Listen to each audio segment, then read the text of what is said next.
Good afternoon, everyone. Welcome back to the weekly Armchair Sports Talk podcast. This is United Show. This is Devil's Advocate. Very special edition of Devil's Advocate this weekend. It's a mixture of mixed martial arts and Manchester United talk here this afternoon. And no better person to have on than Sean Sheehan from Severe MMA podcast. We're going to be talking about Sean's background covering mixed martial arts. Also going to be talking about UFC 283 tonight. And also we will be talking about tomorrow's big game between Manchester United and Arsenal in the Premier League, big game in the title race this weekend. Obviously, Sean's a massive Man United fan as well. So look, we're going to talk all things Erik ten Hag, Casemiro suspension, everything. We're going to cover everything here today. But first of all, Sean, thanks very much for coming on. How are you today? No problem at all. Thank you very much for having me on. I think this is my niche, to be fair. MMA and Man United. I'm sure there are a few Man United fans in the all MMA space, but I do that article every 4 years. The MMA guide, the MMA fans guide to the World Cup, and it always goes down well. So I feel like that little bit of a niche that I have with the MMA/football crossover is I'll take that. I'd love to have a podcast, exactly like this one is going to be half MMA, half football. Get maybe Habib Nurmagomedov on to do it. I know he's a big football or soccer fan as well. But thanks very much for having me on. I love my two favorite things to chat about, so I'm looking forward to it. Yeah, I want to get you on for quite some time. We've been chatting about getting you on, so I do really appreciate coming on. You mentioned Khabib there. He's a football fan. I think he's actually a Liverpool fan as well, actually, and a Real Madrid. He's a bit between the two of them. So yeah, I see he'd be someone great to get on to talk about both sports. Sean, you obviously predominantly you're doing your work on your podcast and Severe MMA podcast.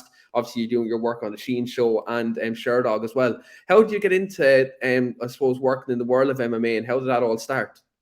I suppose I just started off kind of as an MMA fan because my friend kind of forced me to watch MMA back in the day when I was in college in 2006. One of my friends was like staying in digs, and I was staying like in a student village or whatever with 4 or 5 other people, and he used to come down to our house every Tuesday or whatever day it was on.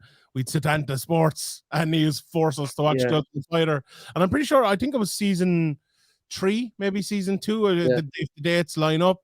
And so every week for the 16 weeks or whatever it was, we used to have to watch it every week, and we were all sitting there watching it. And the start, I was like, oh, this is terrible. This blood and guts is absolutely disgusting.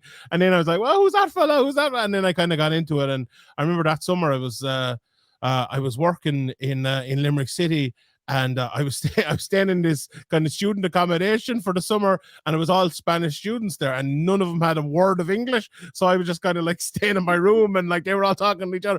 And I was at the internet, I was going back trying to find all the old fights, watching all fights, and I spent my whole summer basically watching all fights. This was before Fight Pass and all of that. So that's kind of how I got into MMA, and how I got into covering MMA, I suppose, was like for maybe the next 2 or 3 years. I was just like listening to different podcasts and, getting involved as a fan, sending in questions maybe and stuff. And I was in the chat of Crooklyn, Steffi Haynes, is her name. She's a great journalist over at Bloody Elbow, and she was doing, I think it was called Tap Out Radio at the time. It's had a few different names, but I was in like they used to have a chat, and Michael Bisping would come in, or Ian McCall had come in, or Tito Ortiz, or whoever were there, the fighters, and loads of fans and stuff. And I was like, I kind of asked, I want to do my picks for every card, and I keep track of them or whatever. And there was a guy in there, his name was Dan Rose, and he had a website. He was like, oh, you can do that on my website. If you want to even write a preview for a card or something, we'll put it up on my website. I was like, oh yeah, cool, that'll be it. And thought no more of it, put my picks up, did a few previews for a few cards, wrote an article about Daniel Cormier once, funnily enough, and I think he kind of retweeted it maybe or something. And I then started doing a few articles about Irish MMA fighters and stuff, and I kind of just picked up from there. I remember Dana White came to Ireland. He was in Trinity College, and I was there, and I was live tweeting it. And that was the time when I had a BlackBerry, and like I'd internet, and no one else had a phone in there basically. And Ariel was retweeting it, and Ben Fawkes was retweeting it, and there was I think he announced that the Overeem versus Dos Santos, and he announced a few different things. And it was the day as well where he got like a really bad Meniere's disease attack, and he had to leave the place, and I was kind of retweeting it. So I think I went in that day with 99 followers on Twitter, and I came out and I think I had like 700 or something. So that was kind of, I suppose, the start of it. And then I think I had dates now I mixed up if I go back and looked at them maybe, but I think I had been doing a bit of writing and stuff before that, or around then anyway. And after that, then it kind of just went up and up and up. And I was asked to write for Severe May then, after I did an article on Neil Seary. And I suppose that the rest is history. I got on with Sherdog then. I've been with Sherdog for a good while. Sherdog and Severe May kind of had, you know, a relationship for maybe, I don't know, 5-6 years. Jordan Breen used to do articles over in Severe May. And then we would go and we would cover the cards, and they used to use our videos over on Sherdog. And I used to do an article, maybe 3 articles a year, probably for 4 or 5 years. So I was very, you know, very, very sparse. And then in October of 2021, I got on with Sherdog, and I'm doing the Sheehan show ever since. At least 3 shows every week since then. So it's been going well. Now it's you know, coming up to what, 15, 16 months of working full time in MMA. So as long as I had to pay my tax bill yesterday, so it's not going great at the moment. But for the last year, it's been going well. But yeah, it's great to be full time in MMA now, and for something that started out literally as just something I love to turn into kind of a full time job. It's been a whirlwind, but it's absolutely fantastic, and I'm very much grateful for it and very much enjoying it.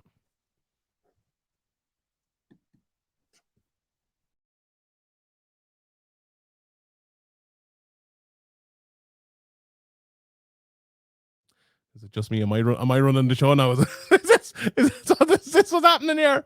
Hello, am I the new presenter of the show? How are things, everyone?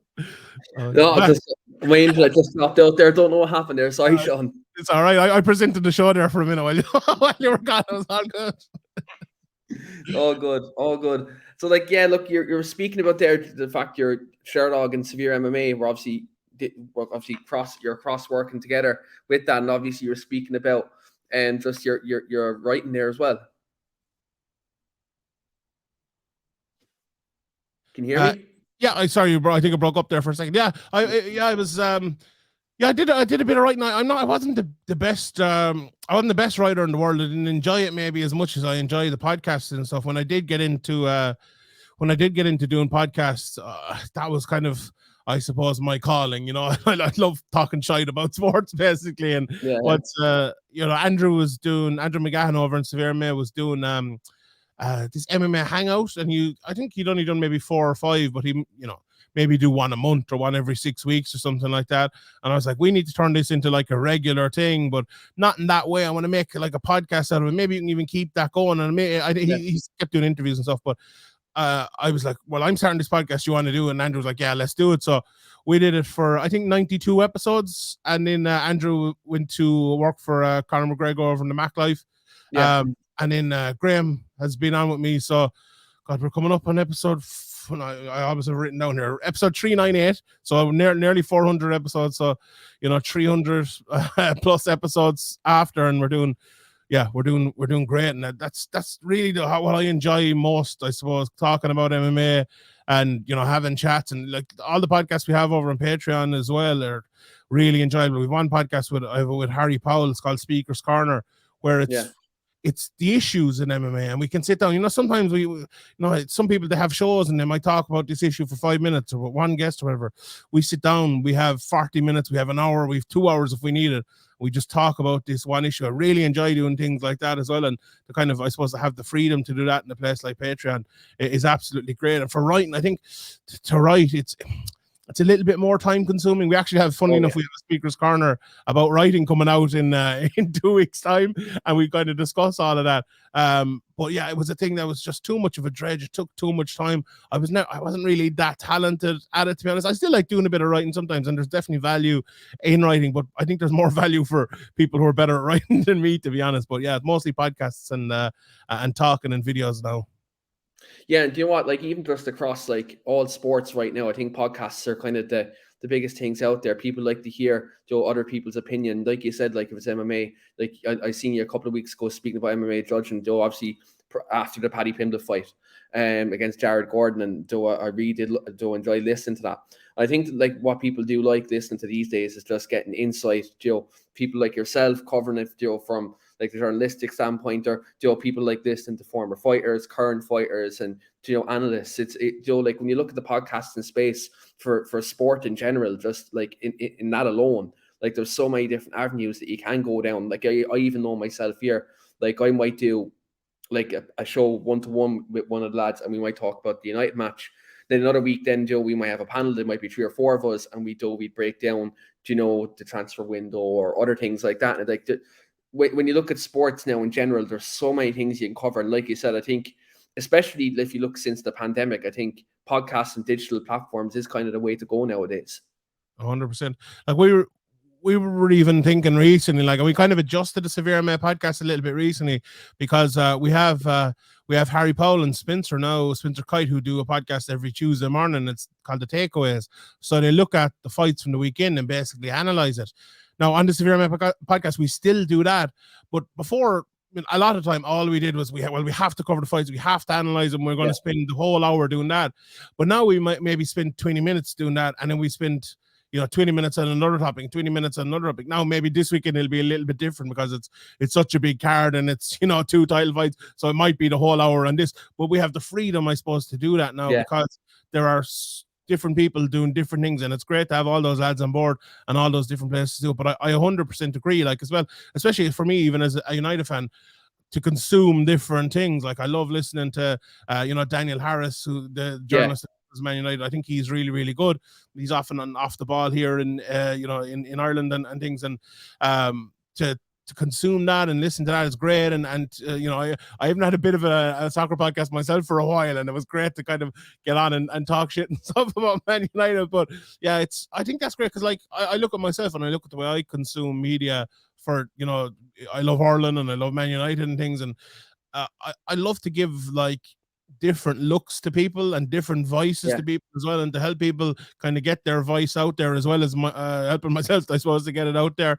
And it's great because before, I think there was a lot of people were kind of stepping over each other and like, oh, there's only room for this person and that person. Like I find myself all the time saying, oh Jesus, I've ran out of podcasts, I've no podcasts to listen to or whatever. So I don't think there can ever be too many, and helping other people out will help you as well in the long term, I think. Yeah, definitely. I think calibrating is so it's so good these days. Like yourself, like we're calibrating right now, talking about Man United and MMA. Then like you see other times, other like podcasters help each other out, fighters help, journalists out. It's like it's good to see, and like I think the content is just endless when it comes to that. There's so many different avenues you can go down. So I absolutely agree with that. And look, keep up the good work as well. Like Joe, you're doing fantastic work with your podcast at the minute, and it's absolutely great to see. Sean, this weekend, UFC 283, obviously it's a big card, and this weekend 2 title fights, and you're just speaking about like 2 title fights you might take an hour talking about, but obviously there's more than 2 title fights. Obviously, and you have Glover Teixeira versus Jamal Hill, then you have Davison Figueiredo versus Moreno, Burns versus Magny. You have Lauren Murphy, Jessica Andrade, and then obviously in the other fight as well on the main card, you have Paul Craig versus Johnny Walker. Obviously, like we were discussing kind of pre-show about the light heavyweight title scene at the minute. Obviously, we had Ankalaev and Jan Blachowicz fighting last month, ultimately ended in a draw, and we didn't get a definitive winner there. And then obviously now, straight away off the bat of that, we've Glover Teixeira versus Jamal Hill. What are your thoughts about the light heavyweight title scene in the UFC at the minute, and kind of how that's all playing out? Obviously, considering Yuri Prochazka has had an injury, and it's kind of, I suppose, causing a bit of interruption through the light heavyweight scene. 100%. Like you mentioned 6 people there who could have all been a champion, like between tomorrow or tonight. Well, it'll be tomorrow, I suppose, by the time it happens, and like 6 weeks ago maybe. So we never really see that in MMA much. And if that was to happen all the time, absolutely, I'd be a bit mad about it and be like, oh, the sport is going a bit weird and stuff. But this is definitely an anomaly. People can say about the interim titles and moving things around and all, but to be fair, like Yuri Prochazka did get an injury. There's nothing you can do about that. He's going to be out for a year. He vacated his title. I give him all the credit in the world for that. The next fight was was a draw. Do you do the rematch in that? It feels a bit weird to do a rematch in that. I think as well Dana White didn't like that fight, which is probably the biggest reason he didn't do the rematch. Now, I thought it was a good fight. I think most people think it was a good fight. And look, a draw I think was a fair enough result. You can definitely see a draw in that one. But I've said to myself a couple of years ago, I remember around maybe 2019 or something, we did MMA New Year's resolutions. And one of them was, give me a good fight and I won't complain about it, right? And this is a great fight. So I'm not going to complain about it too much. Someone will probably win this, whoever it'll be. It'll settle down. Maybe one of the last two guys who fought will get a chance at this. And then maybe Yuri Prochazka will come back and they'll fight that. So it will settle itself down. Also, what I like about this, the fact that there are 6 guys who've all, either like Prochazka being the champion or the other 5 guys had an opportunity to become the champion. It really opens up that division, because let's say the 2 guys here, right, one of them's going to emerge as champion. Prochazka's gone. We have 2 guys who just fought for the title. It could be like the number 7 or 8 or 9 guy in the world who gets the opportunity next, which is amazing considering you look at all the other divisions, and that very rarely happens. It only happens if there's a very active champion, I suppose, who is winning and winning and winning and winning all the time. And that's not the case here, or not the case in most divisions. So the fact, like, you've guys, like you mentioned the Paul Craig, Johnny Walker fight coming up. Like, Paul Craig wins that fight against Johnny Walker and Jamal Hill wins the main event. Like 18 months ago, Paul Craig snapped Jamal Hill's arm.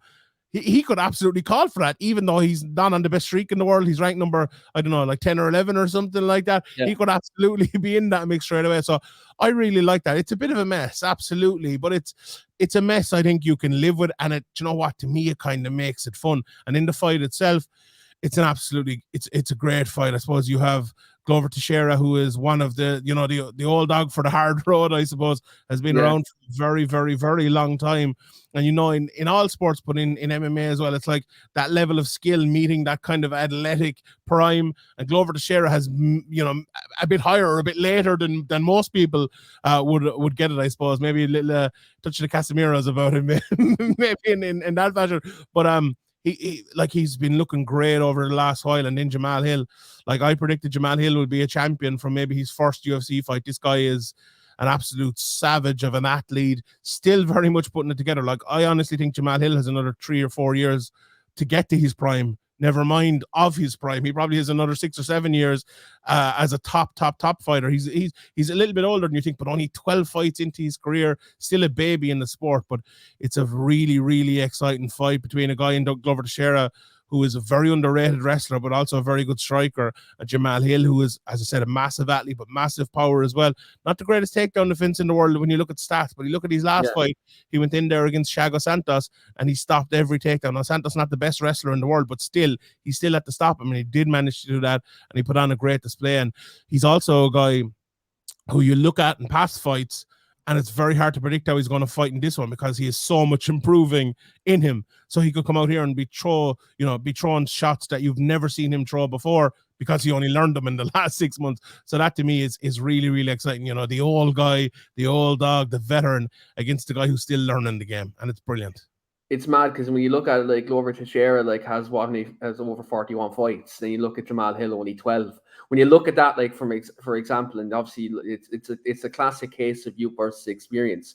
Now, he's not the youngest guy in the world, Jamal Hill, like you said, but like if you're talking in MMA terms, fighting terms, it's very much youth against experience. And it again, like you said, I think the light heavyweight division at the moment is so exciting, because I think that that Prochazka injury, unfortunate as it is, it's after blowing the division absolutely wide open. And when he comes back, he's he could potentially have a lot of fresh competition to come back to. And yeah, like, it's gonna be an exciting fight. I like Glover Teixeira, though he's a very good fighter. There's no bullshit about him in that case. And yeah, like, when you look at fighters like Anthony Smith, who are still around there as well, Ankalaev will come back. Like, this fight, like, Glover wins, who does he face next? Does Ankalaev still come back in there? Does Jan Blachowicz come back in there? Especially does that rematch there? Like, there's so many different possibilities. And like you mentioned, even like with Paul Craig, like the fallout of this fight could be absolutely huge, And when you consider with this division as well, Sean, before this, like the title has been passed around bit by bit, but then when you look at that beforehand, Jones and DC held this division for such a long time, and people were almost saying that like this division wasn't competitive enough. Now this after doing the complete 180, and now you see this division being wide open, and there is like 6-7 title contenders. That like it's great to see this division kind of almost becoming reborn again as a sign of that. Yeah, that does tend to happen after kind of a long reigning champion. If you look at, say, Anderson Silva when he lost the title to Chris Weidman, it kind of got passed around for a while. Weidman did hold it for a bit, but you had Luke Rockhold and you had Bisping, and it's passed around, I suppose, up until Adesanya. He held it for a bit. Now it's, I suppose, gone again. Look at GSP, like it was Robbie Lawler, Johnny Hendricks, and was passed around there for a while. And this had exactly what you said, but also the madness of Prochazka getting that injury and all of that being put together. So it's just extra mad, I suppose. But I think when there's only one belt, that does tend to happen at times because everyone's fighting over that one belt. It becomes so important. And look, over the last while, we've had more belts in the UFC, I suppose, than we've ever had. And a lot of people talk about the interim. The interim thing hasn't got as mad as people think. I don't think.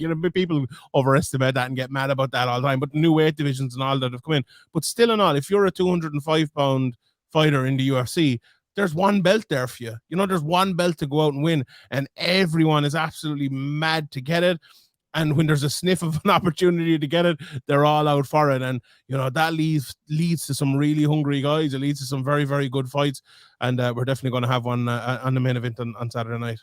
Yeah, there's definitely fireworks definitely going to be ensued there, and it kind of segues me into the next topic in regards to that. Obviously, Davison Figueiredo, Brandon Moreno. We're talking about obviously two fighters who have obviously held the gold, and they've obviously fought multiple times. It's obviously number 4 now, going into this weekend. What are your thoughts on this fight? Because like when you look at all 3 fights, all of them entertaining. I remember the one during lockdown in the Apex, like that was just one of the greatest fights I've ever seen. Just two boys going at it, and then they're so evenly matched. They're like in terms of all their fights, and like what are your thoughts about this fight, and kind of how is this a case where this could be one of them classic MMA rivalries that even after the 4th fight, people may be hungry to see a 5th, a 6th? Yeah, I was doing a preview for it the other day, and one of the lads said it'll probably be a no contest, so it could be 1, 1, 1, and 1. So that we'll have to have a 5th. It's MMA, anything could happen, but it's such an interesting fight. Like the weird thing about this is, right, even like let's say let's say Man United play Man City in the cup and they have them in the Premier League and they play like 3 matches in the space of a month. By the time they play the 3rd match, whether it's Man United, Man City, Man United, Crystal Palace, that 3rd match is nearly always a 0-0 draw or something like that because they know each other so well. This is the opposite of that. Now, it would normally be that way in MMA too, but if you think about it, like even I went back and watched the 3rd fight. I must go back and before the fights happened in a few hours to watch the first 2. But from memory, the first fight, very simplistically, was Figueiredo coming out, throwing all these big shots, not being able to get the finish, and Moreno just like coming for him. There was the point taken away and leading to the draw and all. Yeah. The 2nd fight was Moreno absolutely dominating him. And the 3rd fight was Figueiredo fighting a much more slow, steady pace, try to win the fight by a decision. So 3 completely different fights. Like, how are they going to fight this time? That's the big question coming here. We can all have our theories, but no one actually knows. Like, my theory is that Moreno usually kind of fights the same way. He puts on a good high pace depending on what his opponent is doing. He has a very solid chin, very good cardio, and can keep it going for 5 rounds, and is a very talented fighter all around. I think in his last fight, he's shown he's had a fight between these as well, so he's shown he's maybe an extra bit of power, maybe an extra bit of nous in there, I suppose, considering all the top level fights he's had. Whereas Figueiredo, in that last fight, he was very kind of slow, tried to put it all together, but he's normally an absolute berserker of a fight who comes out and tries to throw big shots. My thinking for this one is that Figueiredo will go back a little bit to type, to the way he used to fight. I have 2 reasons for that, right? I think, 3 reasons. First of all, it's in Brazil. It's in his home country. Home crowd, yeah. Second of all, I think the weight cut, he's been a year out. So I think the weight cut should be easier. Someone, I think it was Guilherme Cruz reported the other day, he was only 4 pounds off this week. I don't know, do I technically believe that or necessarily believe that, but I'm sure it'll be better this time. And the third point is, if you watch the last fight and see how the lack of, I suppose, urgency and the lack of a fast start for him actually, not he won the fight, so it didn't necessarily play against him, but it just made you feel like he could have stepped it up and he could have been so much better. And I think that's what's going to happen here. I think he's going to step up the pace from the very, very start, fight really, really quickly. And there's two ways of going after that. Then you either keep that even pace and try to win a decision fighting that way, or you go all out to get the finish, which is a very dangerous thing against someone like Moreno with such a good chin on him. So, there is I think it's very dangerous to fight the first option there, where you're fighting a fast pace against Moreno for 5 rounds, because that guy can finish you in the 5th round if you're still there. Maybe it's safer to try to get him out of there as hard as you can. And look, if it doesn't happen, just try to hold on for the last couple of rounds, because you could be doing that anyway. So I think it's a very intriguing fight. 125 pounds as well, the smallest guys in the UFC, but for me, right up there with the most entertaining, and I can't wait for this one. This one has like the hallmarks of being an all-time classic, because like you said, there's been 3 different fights, 3 different styles. And the thing about this is as well, like you said, Moreno is so durable. And the one thing you have to take into consideration is when the fact it's in Brazil, like does Figueiredo, does he get that adrenaline dump? Does he want to go out there and put on a show for his home country? And that could actually work against him. Like you said, does he get that run the adrenaline dump? And then all of a sudden, we're in the championship rounds. We're in the 3rd, the 4th, the 5th. And all of a sudden, Moreno's still there. Moreno's like in his face. And it's the case, so Moreno gets him down, submits him. That could essentially happen. So like it is such an intriguing fight. And like I said, I think this could be one that we do see a 5th, a 6th, because like you said, they're so evenly matched. And that as well, when you get big fights like this, and when you get entertaining fights like this, fans like rivalries, fans like a story. And this one, there's so many intangibles, and the fact, like, look, we've seen in Moreno and the big Kai France that he is up there. He is someone who will push Figueiredo through his paces. So it is a fantastic fight. Look, it's one of them where no matter what happens, I think we're guaranteed a bloodbath. We're guaranteed entertainment, and that's what we want. Yeah, I can't wait for it. You say we're guaranteed a bloodbath. I don't know if we are guaranteed a bloodbath, to be honest, because I don't know what is going to happen here. I don't think we're guaranteed anything in this. Like, it could be, and I feel like my prediction is it will be, but it also could be like a more tactical fight like the last time. Like, we've had one fight that was a bloodbath. We've had one fight that was very tactical. We've had one fight that was maybe a demolition. What's this one going to be like? It's really, really impossible. Like you said, no contest. Yeah, it could be 3 seconds, someone gets poked in the eye, and it's all over. Yeah, definitely, or disqualification or something like that. We get something that'll just you'll be sitting on the podcast on Monday, and you'll be saying, "Fuck's sake, we need a 5th, we need a 6th fight now." At this stage, I don't know how you're going to sort this rivalry. You're going to have to sort something out. That's how it's going to be. It could, and like, even if someone does win clean, there's nothing to say the other person won't win 2 or 3 fights, find their way right back into it. So it's, especially I think if Figueiredo wins, because maybe if Moreno wins, I could see Figueiredo, going up in weight and trying to, go to the weight class above, because he has had trouble with weight in the past. But weight cuts, such an intriguing fight. Yeah, it is, and again, it's one of them. It's like it's co-main, but people, it could be like easily the people's main event. In that, Gilbert Burns fighting Neil Magny. Obviously he's on the back of the Khamzat Chimaev fight, which was Burns. It was very entertaining, very good fight, and he gave Khamzat his biggest test since he's been in the UFC. Strange that we're getting him fighting Magny. I thought maybe we would have got Burns Masvidal for that one. What are your thoughts on this one, Sean? Considering I think a lot of people are kind of writing Magny off with this fight, considering the quality of Gilbert Burns. Yeah, look, it's very hard to not pick Gilbert Burns here. I think he's such a great fighter.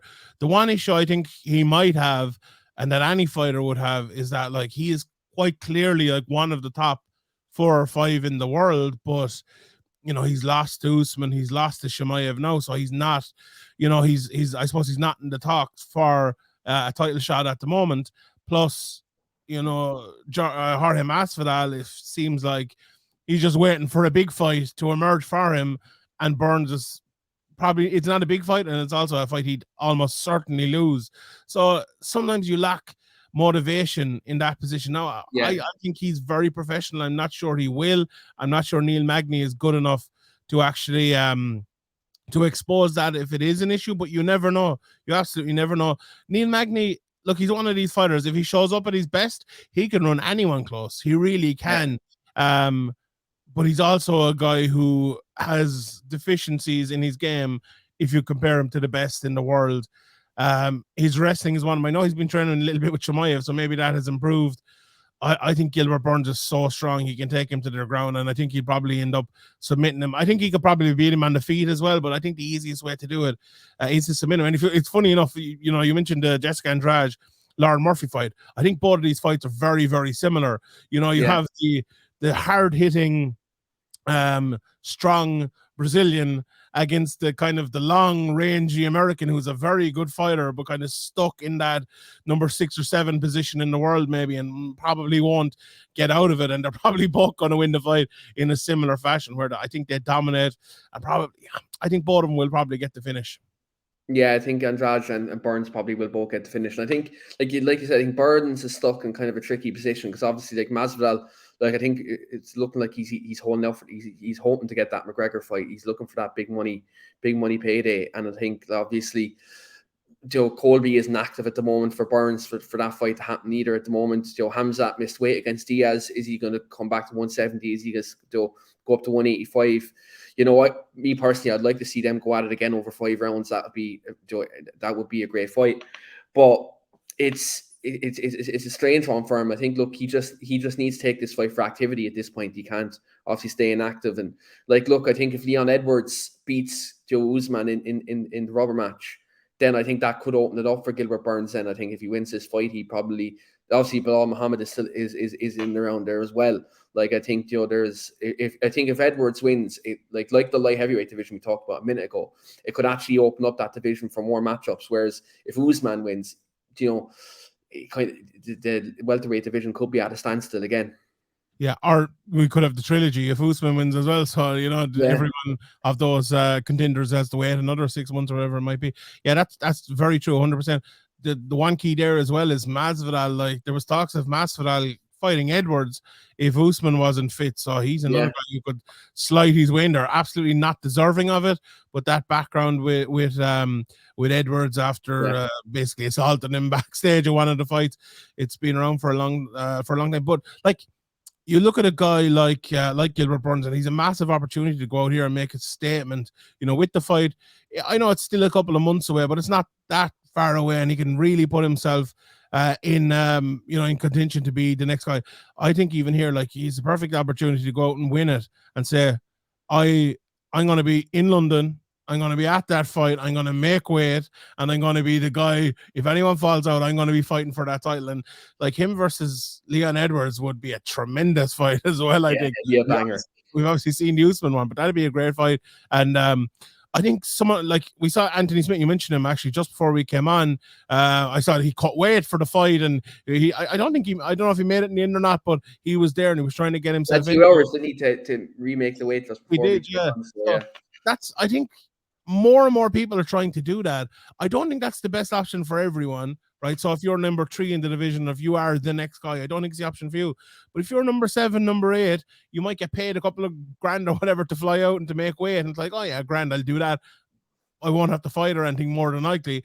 But it's a great way to get yourself into a big fight, earn a lot of money and things like that. It's, look, short notice and all, you're taking your chances. But I think someone like Gilbert Burns, for the reasons we just mentioned there, might be something he can do and take a chance on. Yeah, and look, if he wins, he makes a statement. I think he definitely think that would be a great thing to do. And like, look, even if that doesn't happen, him versus Bilal Muhammad, him versus Kobe, maybe a returning Colby Covington. Look, there's many different fights out there for him. And look, he's apart from that Hamza fight and the Usman fight, he was on a roll. So, like, look, he's someone who's definitely going to be in around the top of the welterweight division for time to come. Before we move on to Man United, kind of with the big game this weekend, and we will chat about Man United and how well that's going at the minute. obviously we're two Irishmen talking about MMA. We obviously have to talk about the biggest MMA star in the country, Conor McGregor. Obviously, he's inactive since the Dustin Poirier trilogy. Still, he was obviously injured for that time. Looks like he's back into training almost at the moment.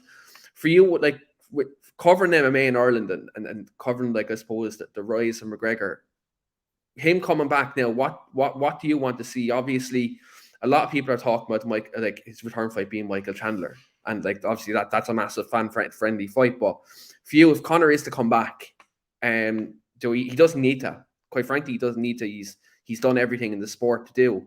But if he is to come back, who would you like to see him come back and fight? I'd like to see him fight Tony Ferguson. I think it's the fight that makes the most sense. And people are probably thinking they'll go and they'll look at this and they'll Google Tony Ferguson's record and seeing he's lost a good few fights in a row. But Conor McGregor just snapped his leg in half.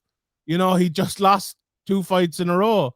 He doesn't need to be going in there against someone like Chandler, who's top 5 in the world, or Poirier or someone like that. He needs to build himself back up over the next 2 or 3 fights.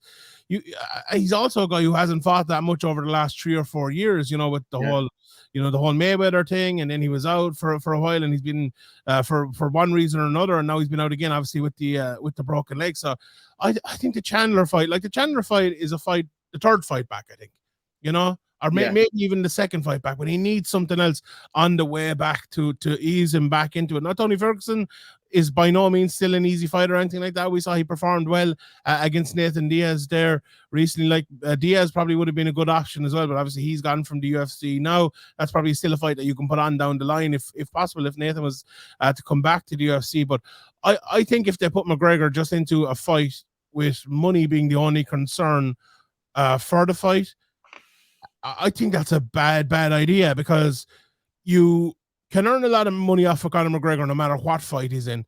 You might as well put him into an easier fight to ease him back into where you can maybe get back the very, very, very talented top fighter that we once saw.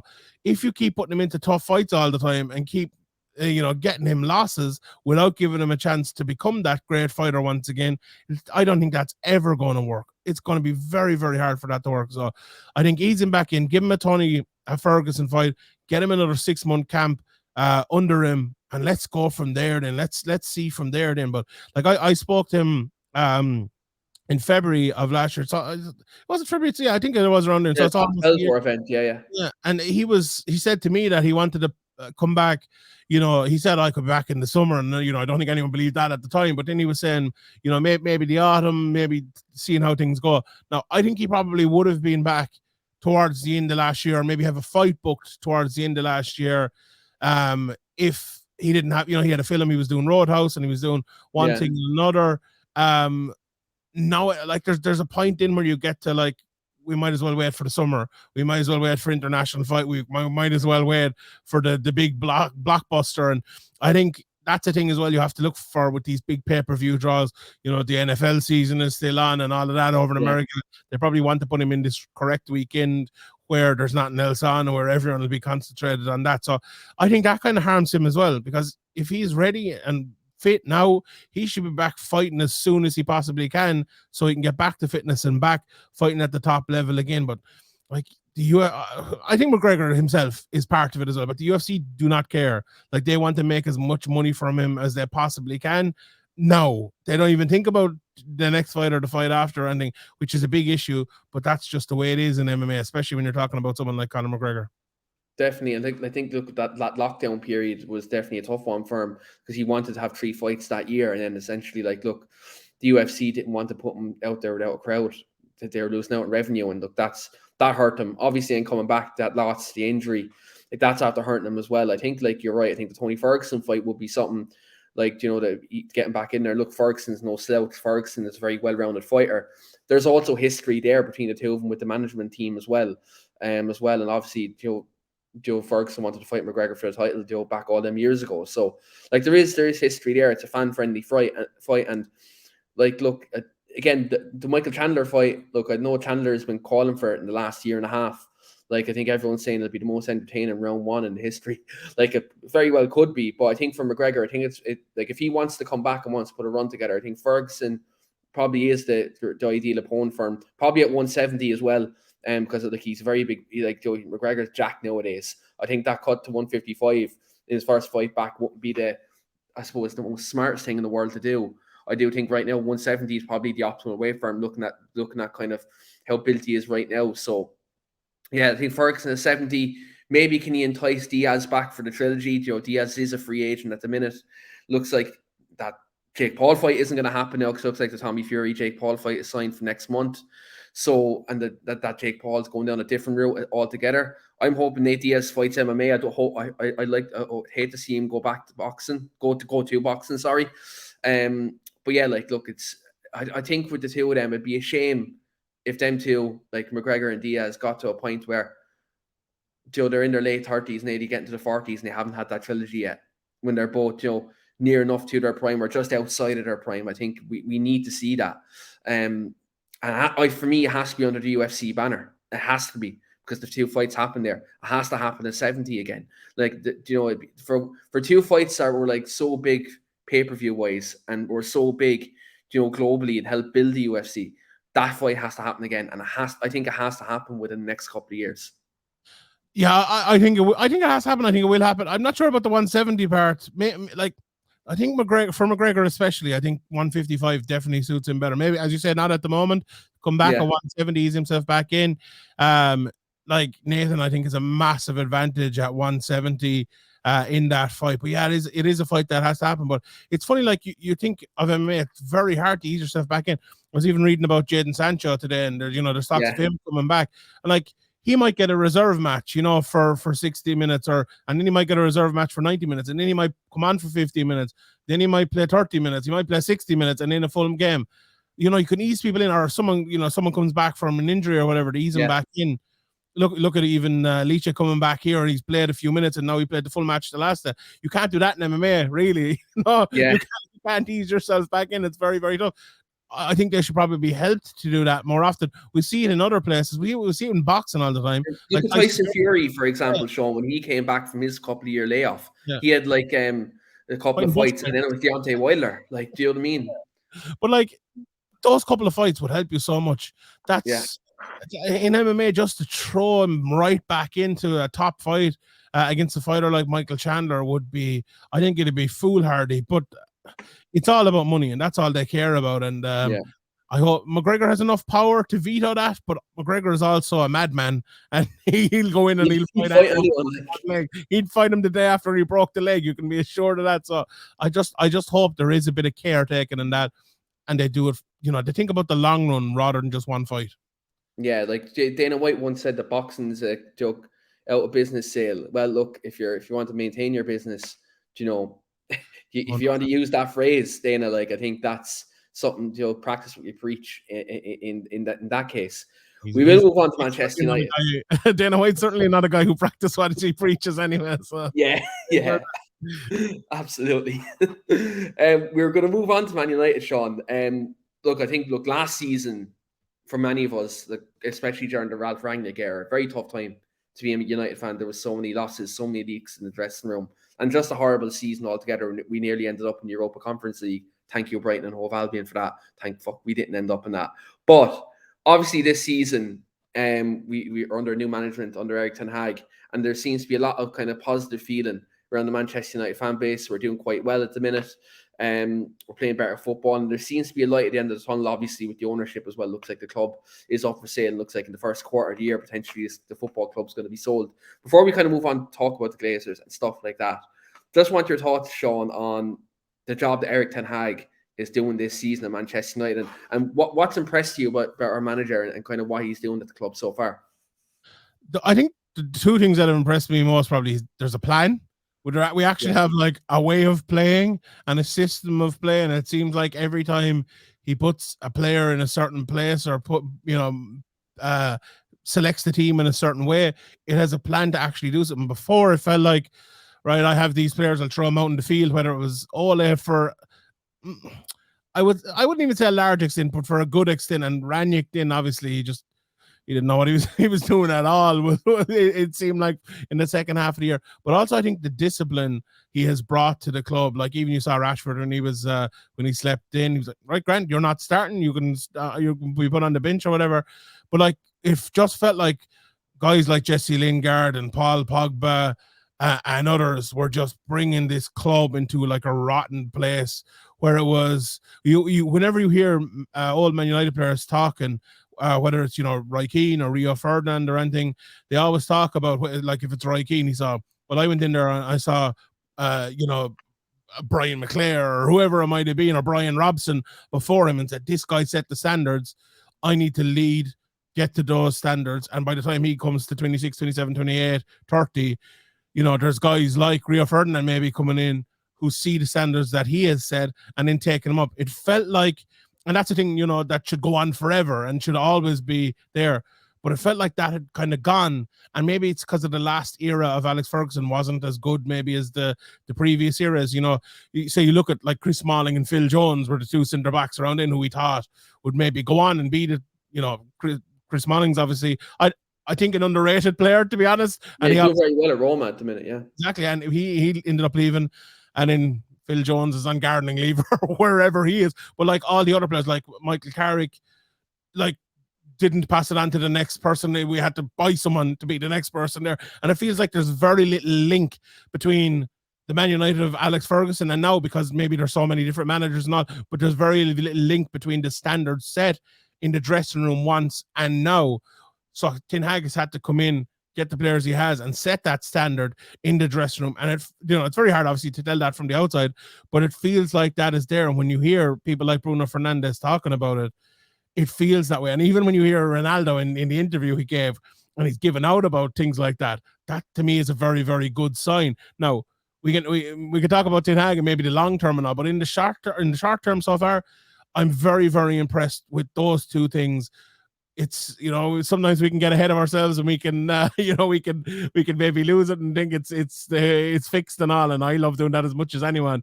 But like Man United, I tweeted a few weeks ago, I like Man United again. I like watching them.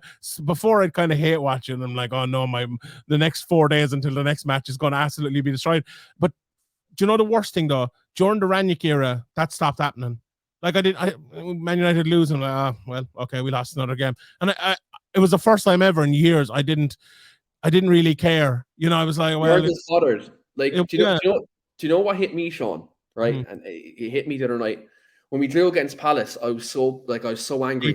I was so angry, devastated. Yeah, and it's because Ten Hag is exceeded expectations. The expectation of the football club right now has gone so high again. Like, and that's down to him. That's down to the players and the standards being set. Whereas you're right, under Rangnick last season, we'd lose a game. We lost against Palace at the end of the season. Now, I was pissed off about it for about 2 seconds. He's gone now anyway. Ten Hag's coming in. But yeah, look, I think one thing's really impressed me about him is just the way he's dealt with situations. Like, he's dealt with, obviously, the Harry Maguire situation. So, obviously, phasing out your captain, £80 million captain, that's not an easy thing to do. The Ronaldo situation, look, at the end of the day, that's a massive situation that happened, and how he's dealt with that, and taking it in his stride has been great. And like you said, the way he's just disciplined the team, he's done so well. And I think the results, looking into the Premier League, were unbeaten in the last 10 games. Obviously 9 wins, 1 draw. And then the people are talking about the title. Now, look, I think title race this season is still premature. I think when you look at, the results are good at the moment. I think top 4 still has to be the main objective, and maybe win the Carabao Cup. When you look at the Carabao Cup, we've as good as chance as any where we'd be considered favourites now. They consider we've Nottingham Forest, Newcastle and Southampton are on the other side of the draw. And obviously, we were speaking off camera about the Europa League. We beat Barcelona. We're right up there with Arsenal as favourites of that competition. So, I think Erik ten Hag, he's done very well. And he's exceeded, I think, the expectations of many United fans, because when you consider that start of the season, we got beat 4-0 by Brentford, 2-1 by Brighton, and due to the Glazers, there was a lot of unrest within the fan base because of the ownership. And gladly now the club's up for sale, and looks like it's going to be done by the first quarter of this year. So there is a lot of positivity, and I think a lot of that's come from the manager as well as the players as well. And I think right now, when you see the ownership leaving, the results getting better, it seems like right now, the first time in 10 years, we can actually finally say that there's a light at the end of the tunnel. 100%. It's hope. We haven't had hope in so long. And like actual real hope. Now it mightn't work. Well, I think we can all acknowledge that's not that easy in sport, but I feel like all the hope we had before was just like the Liverpool hope for all the years when I was growing up. It wasn't actually real. Like, the Roy Hodgson hope, or the when all those players came in, the all hope they always had, it never actually materialized until they got Klopp and it was real. I'm not. We have real hope. It doesn't mean we'll have real results. Like, even you look at Klopp, he's won, one Premier League, one Champions League in 6 years for like the greatest team in Premier League history, which is, not a massive return. You'll be hoping for a little bit more in an era that looks like it's coming to an end now. So at Man United, it's going to be very interesting. You looked at Solskjaer, right, and he did a good job for a certain time. And I think my biggest issue with Solskjaer all the time was I knew that he would get to a certain level and we would have to replace him because he wouldn't be able to take it to the next level. I'm not sure about that with Ten Hag yet. He doesn't seem like that right now, but that's also a question that's probably unanswered. But also a question that needs to be answered is, okay, the ownership, first of all, who is going to be the new owner, and how is the next stage of recruitment going to go? Because what he has done so far, like Leach has come in, he's looked brilliant. Casemiro, the signing of the season, even with Haaland up there, he's just been absolutely phenomenal. And people criticize Anthony. I think he's been very good. I like Anthony an awful lot. But the next level is going to be very, very interesting. Like, who is the striker that they're going to sign? Like, as well, with the new ownership, there was talks about financial fair play, and Man United own like 307 million in back transfers to other people and stuff, and might not be able to spend that much over the next couple of years. Maybe only be able to get one transfer in the next year and a half or whatever it might be, which is very interesting because we need more than one big player coming up. Because we need a striker. Look, we need it. Without Weghorst, I'm sure he'll do a job for a few months, but he's not the answer. Martial is not the answer. We need a real great striker, but we also we need another midfielder as well. The three-man midfield we have is very good at the moment, but we have a 30-year-old in Casemiro who I'm sure will keep going for another few years. We have Eriksen, who's over 30, if I'm not mistaken now, and Bruno Fernandes, who runs more than any player in the world, I think, and is not going to be able to keep that up, even though he's still young. We need another player in there, like Fred. Fred's doing a good job when he's coming in. I think I would keep Fred. McTominay, I'd probably question that, but we need another top-level player in there. Like, as you said, Faze and Maguire out. It looks like he is going to go. And I think the job he's done, Faze and Maguire out and Faze and Ronaldo out, without actually putting any managerial pressure on himself, has probably the best thing he's done so far. The nous and the intelligence to actually do that has been fantastic, but that means he needs to replace him as well. We also have the problem at right back, even though both lads have played very well when they've played this season, Wan-Bissaka and Dalot, but we need another one there. To me, I don't think Malacia is the answer. I just don't think he's great. We'll see on that, but there are definitely issues I think that need to be addressed in that team, and there's definitely more than one big signing needed over the next while. Now, there are positions on the field, like I think the wing area is pretty much with Garnacho coming in and Rashford and hopefully Sancho coming back, and now Anthony. We look set there and looks to be. That looks locked down for the next 5, 6, 7 years. With the players we have there. It's probably the only best though, isn't it? Yeah, it's the only place that we have, I think, massive depth in, and especially with the inside forwards. And that's not to mention as well, like short here, he's just gone out on loan to Bolton literally today. Amad Diallo has to come back. Palestri's going back out on loan. We're all quality players as well, by the way. When you look at right and left wing, we're literally so stacked. Up front, we're short. But here's the thing, I think with the manifesto of the new owners coming in, I think that 300 or so million that we owe in transfers, that'll be included in the net debt with the club. And I think with the new owners coming in, part of the buying the club is clearing the debt as well, because the debt's going to have to be cleared in that sale, similar to when Chelsea sold last year. There was 1.5 billion of debt that, Roman Abramovich had to write it off because the whole thing that happened between Roman and obviously he was associated with Putin, and the Ukraine thing happened. That there's a reason why that debt got wrote off essentially.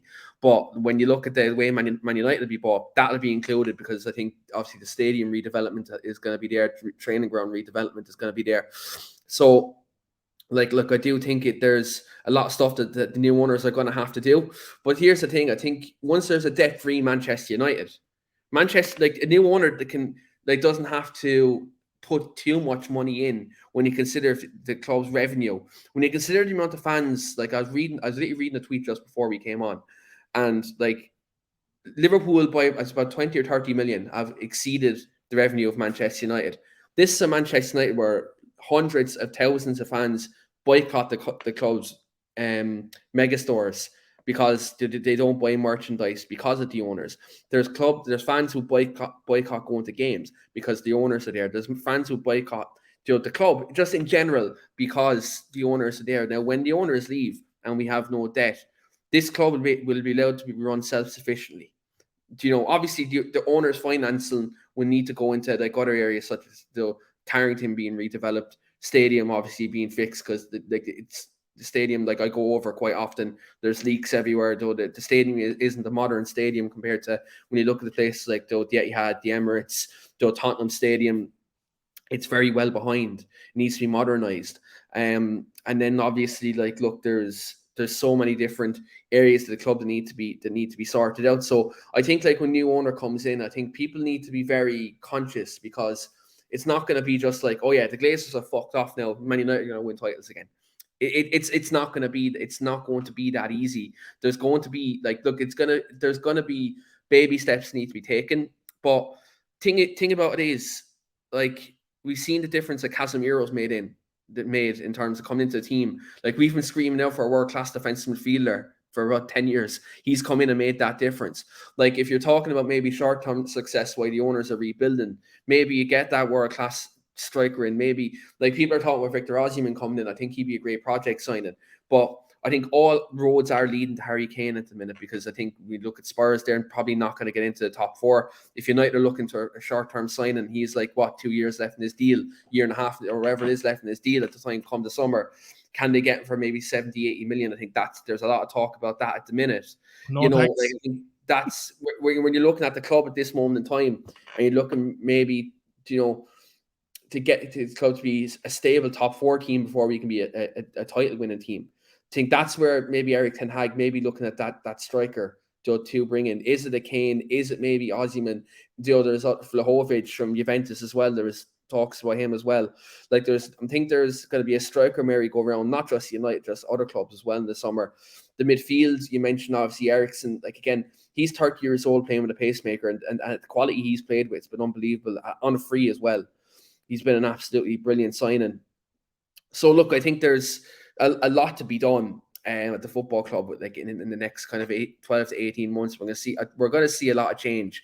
But again, like we said, that there's a light at the end of the tunnel. I think Manchester United aren't back yet, but we're seeing glimpses of what the club can be. 100%. Like, I think signing Harry Kane would be the worst mistake they could possibly make. Right, a guy who's had so many injuries down through the years. He's coming up on 30 as well, who, Tottenham will be looking to get the money for now, whereas a few years ago they were looking to try to keep him. I don't think that'll be the case anymore. I'm sure he'd be a good player for a year or two, but after that, I'm not sure. Like, are you buying another Alexis Sanchez or something there? Yeah. Like, you just never know. Like, and for strikers, it can turn so quickly too. Look at Wayne Rooney; his legs were gone overnight. Look at Fernando Torres, just turned overnight, and they were not the same player they were again.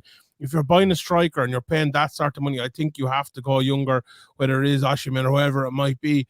The problem is like, that's grand. It's easy to say no to a lot of these guys, but it's very hard to say yes, and it's very hard to know who the next, who the next player is going to be, or the next, big signing is going to be. I think as well, with the new owners coming in, like, they can pay off the debt all they want, but the financial fair play thing is still there, and if they still have spent all that money over the last few years, it's going to take a change in, I suppose, the boardroom in terms of the amount of, revenue that's coming in. That's going to have to be upped over the next year as well, or next couple of years, and that's going to have to be a part of the redevelopment of the club, I suppose.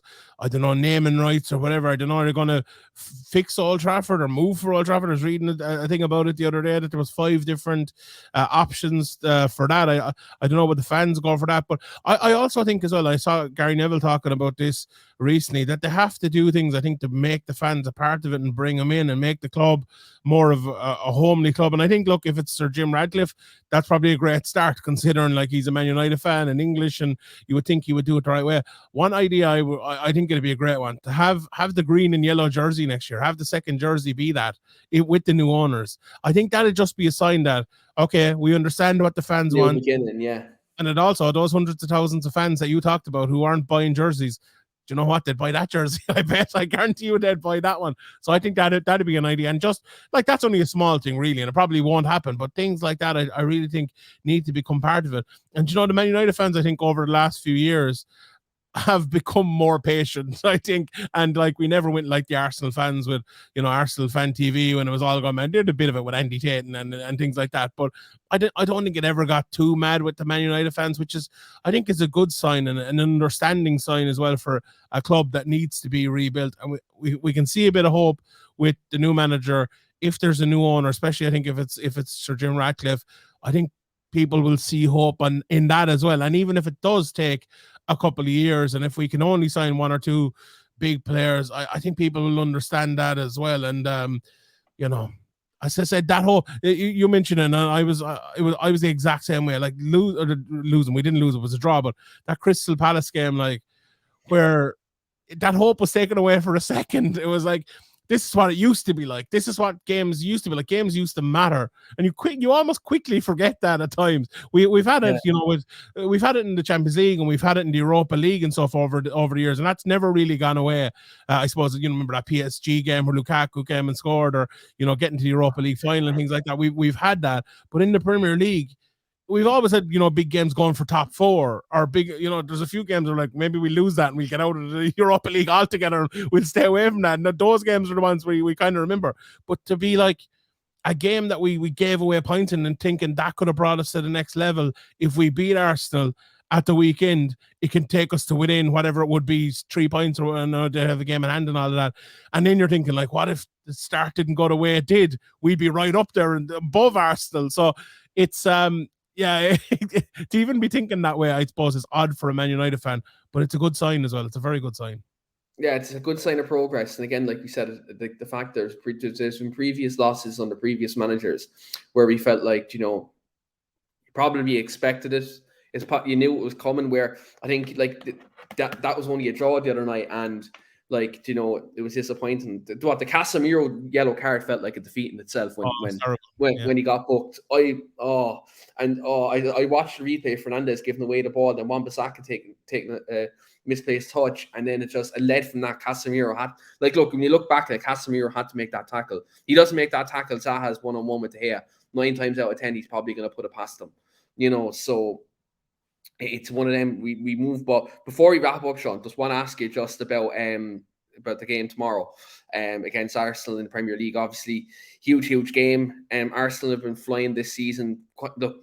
I don't care. Even if I talk to the most staunchest Arsenal fan, no way people are expecting them to be as good as they have been this season. But fair play, they have been fantastic, and they played great football this season. What do you make of this weekend's game, considering obviously Casemiro's going to be out suspended? Do you think Erik ten Hag could potentially rejig things in the midfield? So there's been a lot of talk that the fans want to see Lisandro Martinez play as a 6 now this weekend, considering he has done it before under ten Hag at Ajax. What do you see going down this weekend, and kind of what you make of the game? Because considering like Arsenal are flying at the minute.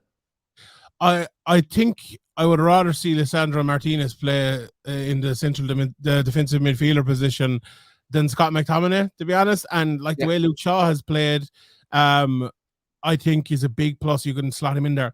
The left back is an issue then, though. Like if you're playing Malacia against Saka, I think that could be an issue. No, he did very well against Man City, so maybe I'm wrong there. And maybe, you know, you keep kind of the same formation we had against Man City and keep Fred in there and play the exact same way again. Although it was obviously rejigged for the Crystal Palace game, but I don't know. I feel like he won't do that. I feel like it will be McTominay put in there, probably playing, you know, with Fred and maybe Bruno on the right and Eriksen in there as well, but Anthony may possibly missing out, or maybe you never know. Maybe they play Rashford up front or something like that, and Anthony does end up playing. But I think it's win from a game that I fancied us to win when we had Casemiro to now fancying us not to win, probably. But it's going to be tough. It's going to be a very interesting game. On Arsenal, like, I still don't fully believe in Arsenal and fully believe they can keep it going. But I didn't with Leicester either, and I, I was proven wrong there. I think the thing with Arsenal, I was watching their game the other day. It was Tottenham they were playing, wasn't it? Where they were ahead, and they showed bad signs for me for a team that were ahead and that should probably be like holding onto the ball and maybe trying to pull away. Like they were doing weird things. They were like, trying to waste time at bad times and kind of kicking the ball away. I mean, I don't think it's a sign of a team that believes yet. A team that believes is a team like Man City or Man United down through the years who'd be 2-0 up and they're thinking of getting 3-0 up. Like Man City in the game last night or the night before, whenever it was, against Spurs again, actually, when they went 3-2 up after being 2-0 down, they got the fourth and they were looking for the fourth. And if they got the fourth a bit earlier, they probably would have been looking for the fifth. They're looking to control the game. I still don't see that with Arsenal in the big games. Now, in the smaller games, it's a little bit easier, I suppose. So that's the thing I think that could hurt them in the future. We've also not seen from Arsenal this year a massive setback. If Man United were to beat them, I think they're playing City again in a few weeks. If City were to beat them as well, and maybe they get a draw in between or something like that, how will they rebound from that? That's the biggest question about Arsenal, because that will happen at some stage. Now, if they rebound from it and win every game, they'll be fine. But if they don't rebound from it, or maybe, lose one of the next three after that and maybe draw one, it could be a big turning point for Arsenal. I think the thing with Arsenal is very similar to what we have at Man United. You go through the Man United team, right? De Gea is better than he was last year. Dalot's better than he was last year. Even Lindelof, when he's come on, has been better than he was last year. Martinez obviously wasn't there, but has been phenomenal. Shaw has been better than he was last year. Fred is better than he was last year. Rashford is better than he was last year. Martial was okay out and on, but he's better than he's been in the last while.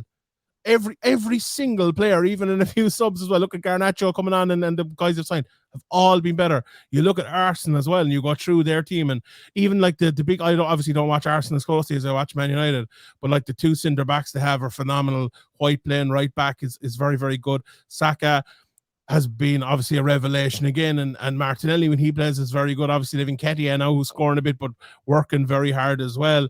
Partey, everyone's talking about Partey. Oh, he's better than Casemiro and all this. He isn't, but they can make the argument because he's playing well. And Xhaka as well, another player who's playing well. Odegaard, I saw someone talking about him, finding space like no one else in the Premier League. They have a very, very good team in terms of how they're performing at the moment. Will it continue? I'm not so sure. I'm not so sure if it will continue. But for this weekend, I think we've two teams who are performing way better than anyone could have expected. And I like the way Ten Hag said as well, we've beat Arsenal once this year without Casemiro already, so we can do it again, which is I like a bit of fighting talk as well. I absolutely love that. It's a great game. It's a great, like, you just look at that there and think, like, basically every player on both sides has improved massively over the last 6 months. Sorry. How could that not be a great game? How could that not be a game we're excited about? And I really can't wait for it. Yeah, I'm really excited for it. Like, and I think, look, to be fair, we have beaten them without Casemiro before. Like, that is a caveat there. They didn't have Partey in that game. That's also a caveat. So, yeah, look, it's very interesting. And both teams look fair play to Arsenal. Like, though, an Arsenal fan, William, he often comes on the podcast, and he's always like, in the roughest of times, he was always behind Arteta. When I'd say like a good 80% of the Arsenal fan base were Arteta out and saying like he's not good enough, he was always backing Arteta and seeing the process. I didn't see it at the time, but to be fair, like, look, he was right. The Arteta is doing very well. And yeah, like, look, I think if they win this game this weekend and they avoid defeating the first City game, they'll win the league. I do think they'll win it. Look, they did. I think if it depends how close the league title is for Arsenal. If City are chasing their tail and they're right close to them right to the end, do Arsenal bin Europa League later on the season? Do Arsenal say like, look, we're fighting for the title, they'll put a lesser team out in Europa League? They could do that. Hopefully they do that for Arsenal, because I put money on United the other day at 8-1 to win the Europa League. So hopefully that does come off. But yeah, like, fair play to Arteta. He's done well, and like, he's done well with a group of players who, like, to be fair, it was a young squad when he took over. And he dealt with things similarly to Ten Hag.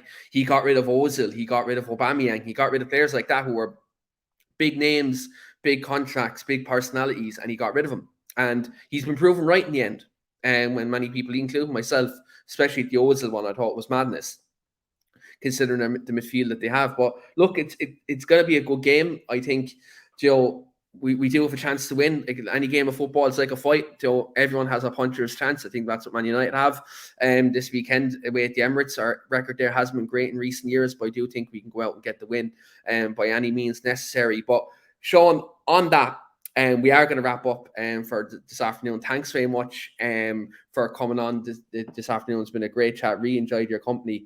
Guys, do make sure to smash a like the video and do subscribe to the channel. Also, do subscribe to Severe MMA as well, and the link will be in the video description below. And yeah, look, thanks very much everyone for listening as well. And we do appreciate the support. But Sean, do you have anything coming up in the near future? I have something every day now. This said, you follow me over at Sean Sheehan BA on Twitter. You'll find it all there at severemma.com, sherdog.com, Patreon as well, the patreon.com/severemma podcast. We actually did my co-host on the Severe MMA podcast is a Liverpool fan, and one of our 20 euro subscribers got us to do a Man United and Liverpool podcast the other day after Liverpool had lost to Man United and won. So that was fun, but a lot of MMA stuff over there. And yeah, you can get us there. The podcast is out every Sunday for free if you search Severe MMA podcast, and even if you search Sherdog on all podcast apps, you'll find that there as well. I have 3 Sheehan shows every single week, all for free, so you can get them all there. And yeah, appreciate it. Thanks very much for having me on. Love chatting about Man United, and hopefully we do the Arsenal boys on Sunday. It'd be great.